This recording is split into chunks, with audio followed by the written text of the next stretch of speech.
বেগম জিয়ার অসুস্থতার কথা শুনবার পরে আমি আমার ব্যক্তিগত অনুভূতির কথা বলছি, আমার সঙ্গী সাথী যারা আছেন, আমার দলের কথা বলছি, আমার জোটের কথা বলছি, সাধারণ মানুষের কথা বলছি।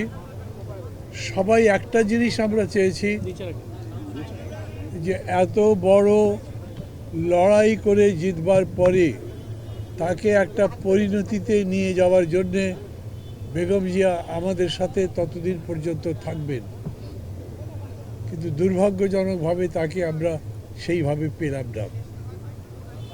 অতীতে অনেক আন্দোলনের সময়, বিশেষ করে এরশাদ বিরোধী আন্দোলনের সময়, করোনা বা যে কোনো ভাইরাসের এগেইনস্টে ফাইট মানি ব্যাকট্রলের লেফট রাইট। তাকে যেরকম করে দেখেছি, যেরকম অবিচল, দৃঢ়, নিষ্ঠ এবং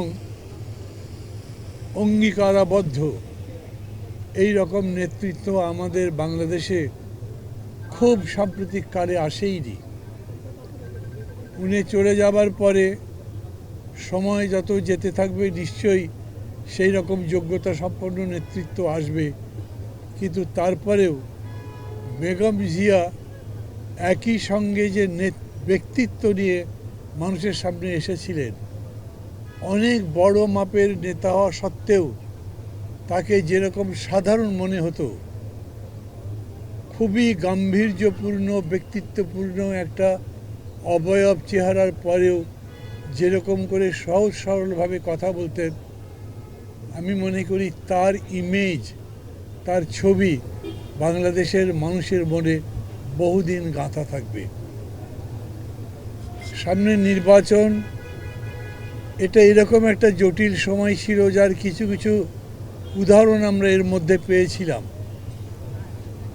কিছু কিছু খুবই গুরুত্বপূর্ণ সিদ্ধান্ত নেবার প্রশ্ন আসছিল, যখন আমরা অনেকেই বিচলিত হয়েছিলাম, কি সিদ্ধান্ত নেব সেটা ভালো করে বুঝতেও পারিনি।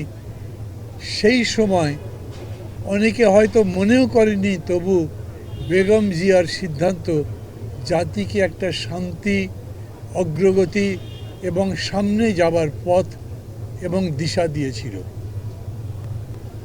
আমি জানি এখনও সমস্ত সংকট কেটে ওঠেনি, আমরা আরও সংকটের মধ্যে আবার পড়েও যেতে পারি।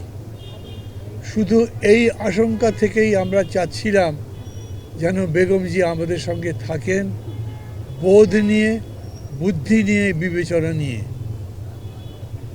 But man proposes, god disposes. আমাদের এরকম হয়েছে। আমরা এখন এরকম একটা জায়গায় আসছি যখন সিদ্ধান্ত আমাদের নিজেদের নিতে হবে। বেগম জিয়ার প্রতি গভীর শ্রদ্ধা রেখে তার এই চলে যাওয়ায় আত্যন্তিক শোক প্রকাশ করে আমি বলবো এটাই, যে তাকে যথাযথভাবে শ্রদ্ধা জানাবার জন্যে আমরা যেন তার মতো ধীর স্থির, ধীর শক্তি সম্পন্ন, সামনে দেখার যোগ্যতা সম্পন্ন হয়ে উঠি, সেই কামনা করব।